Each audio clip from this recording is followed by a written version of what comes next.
حلیمہ فرماتی ہیں کہ اس وقت میری حیرت کی انتہا نہ رہی کہ جب میں نے دیکھا کہ حجر اسود خود کعبہ کی دیواروں سے باہر نکل آیا اور اس نے آگے بڑھ کر حضور صلی اللہ علیہ وسلم کے لب مبارک چوم لیے۔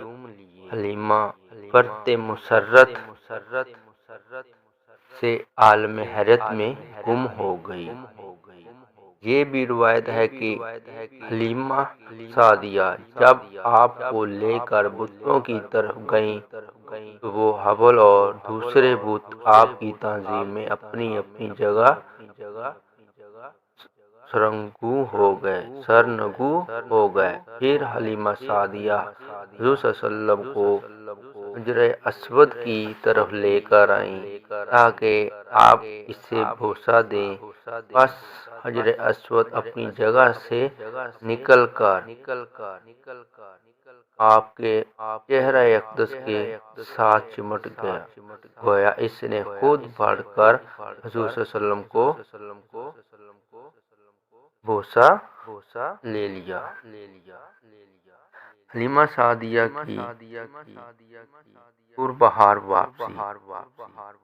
واپسی پر بھی بنو سعد کی باقی خواتین نے حلیمہ کے انتظار کی زحمت گوارا نہ کی اور وہ اپنے اپنے بچے لے کر روانہ ہو گئیں۔ انہوں نے سوچا کہ اس کی اونٹنی اتنی کمزور ہے اور سست رفتار ہے کہ اسے ساتھ لے کر چلنا بڑا دشوار ہوگا۔ حلیمہ کے شوہر حارث نے اونٹنی پر گجاوا کسا دراز گوشت کو تیار کیا، اپنے بچوں سمیت دونوں سوار ہو گئے اور منزل کی جانب چل پڑے۔ حلیمہ فرماتی ہیں یوں ہی میں نے اس پیکر حسن و جمال حضرت محمد صلی اللہ علیہ وسلم کو اپنی اونٹنی پر سوار کیا۔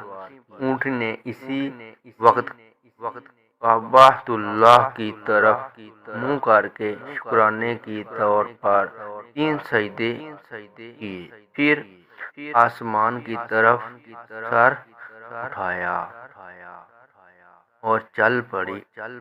انہوں نے تھوڑا سا فاصلہ طے کیا تھا کہ اچانک چونک پڑے، دیکھا کہ زمین اونٹنی کے لیے سمٹ رہی ہے اور فرائے بھرتی ہوئی صحرائے عظیم کو اس طرح عبور کر رہی ہے جیسے ہوا کے دوش پر سوار ہو۔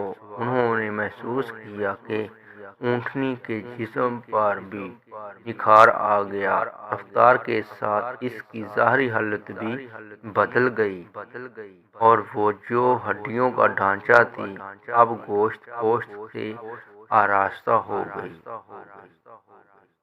اور اس میں دبلا پن نہیں رہا، بلکہ فربی کی ایک مناسب طے نے اسے سڈول اور خوبصورت بنا دیا۔ وہ حیرت و مسرت سے اچھل پڑے اور بڑی محبت و عقیدت سے اپنی گود میں لیے ہوئے محمد صلی اللہ علیہ وسلم کی طرف دیکھا۔ انہوں نے آنکھوں سے آنسو چھلک پڑے اور لب یوں گویا کہ یہ سب اس کے وجود و مسعود کی برکت سے ہے، اس کی عظمت نے ہمیں یہ نعمت عطا کی ہے، ورنہ نہ ہماری مریل اونٹنی میں اتنی تاب و تاب کہاں تھی کہ اس بے دردی صحرا میں کا سینہ روندے اور اس کی وسعت کو خاطر میں نہ لائے۔ وہ تو اپنے آپ ہی سے بیزار تھی، اس سے یہ شاہانہ رفتار اس پیکر حسن و جمال کی برکت سے ہی عطا کی ہے۔ تھوڑی ہی دیر بعد ناکاسیار نے تمام خواتین کو وادی سرر میں جا لیا اور باد صبا کے جھونکوں کی طرح فراٹے بھرتی ہوئی ان کے قریب سے گزر گئی۔ وہ جو پہلے سے روانہ تھیں اس سوا رفتار کو دیکھتی ہی رہ گئیں۔ ان کی سمجھ میں کچھ نہ آیا کہ یہ کیا ہو گیا ہے۔ پیچھے سے بولی حلیمہ کیا تو نے سواری بدل لی ہے؟ بہت تیز رفتار ہے۔ حضرت حلیمہ نے جواب دیا نہیں سواری تو نہیں بدلی، البتہ سوار بدل گیا ہے۔ اگر یہی وہی اونٹنی ہے تو بڑی عجیب بات ہے، یہ تو ایسے ہے گویا تو نے اس میں بجلیاں بھر دیں۔ خواتین نے حیرت کا اظہار کیا۔ یہ سب کچھ اس بچے کی برکت کا ظہور ہے جسے تم یتیم بچہ سمجھ کر چھوڑ آئی تھی، اور میں نے اسے مقدر سمجھ کر قبول کر لیا۔ میں اپنی خوش قسمتی پہ نازا ہوں کہ یہ شہوار میرے حصے میں آیا۔ میں نے عزت و کرامت کے آسمان کو چھو لیا ہے۔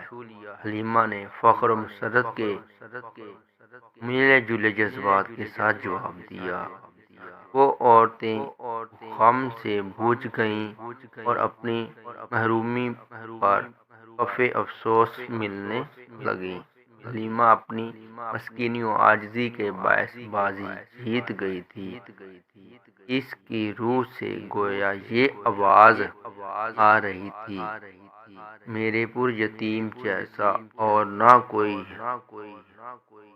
حضرت حلیمہ سعدیہ کا اپنا بیان ہے۔ اس موقع پر میں نے محسوس کیا کہ بعض عورتوں میں حسد کے جذبات پیدا ہو گئے۔